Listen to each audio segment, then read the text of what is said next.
학생들이 학교 생활을 하던 도중 혹은 등하교 시 불의의 사고로 부상당하는 경우가 있습니다. 이런 경우 학교를 통해 보상받을 수 있다는 사실 알고 계셨나요?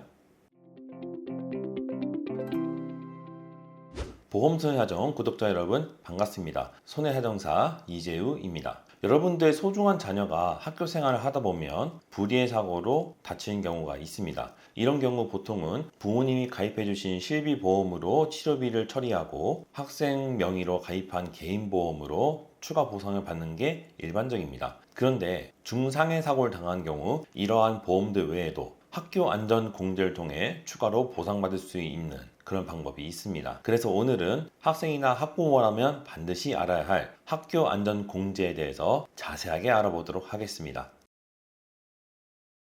학교 안전 공제는 학교에서 발생한 사고로 인해 학생이나 교직원이나 교육에 참여한 인원들이 생명이나 신체에 손상을 입었을 경우 이를 보상해주는 공적 제도입니다. 여기서 중요한 포인트는 단순히 학교 안에서만이 아니라 체육활동, 쉬는 시간, 수학여행 등 어떤 일정 요건을 충족하면 학교 밖에서 발생한 사고에 대해서도 학교안전공제가 보상을 진행해 줍니다.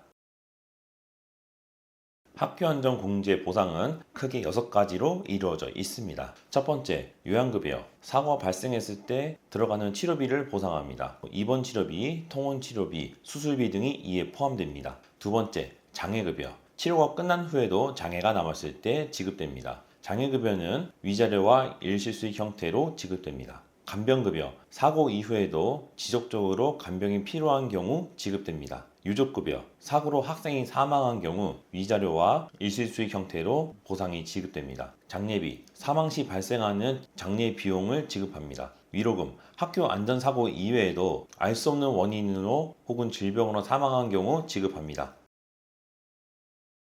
학교 안전 공제로 보상을 받기 위해서는 다음의 4가지를 반드시 확인해 주셔야만 합니다. 첫 번째, 학교 안전사고 인정 여부. 단순히 다쳤다고 해서 보상되는 게 아니라 교육활동 중 사고인지를 명확히 밝혀야만 합니다. 두 번째, 손해배상 구조. 단순히 치료비만 지급하는 게 아니고 배상 책임 보험과 거의 동일한 구조로 보상을 진행합니다. 세 번째, 과실상계. 학생에게도 과실이 인정되면 과실상계를 진행합니다. 특히 학생이 어린 학생이 아니고 나의 잘못을 인지할 수 있는 정도의 나이가 되는 학생들, 그러니까 쉽게 얘기하면은 중학교 고학년이나 고등학생의 경우에는 사고 경위에 따라서 과실상계를 진행하고요.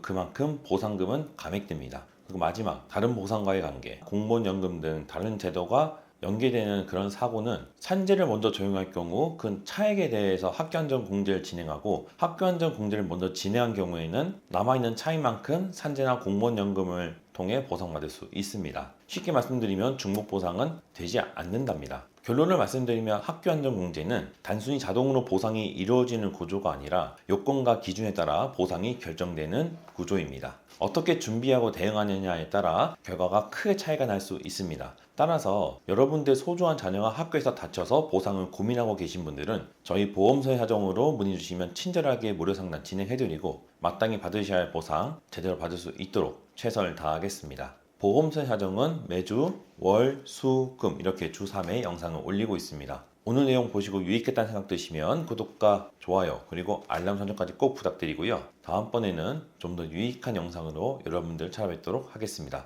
구독자 여러분 감사합니다.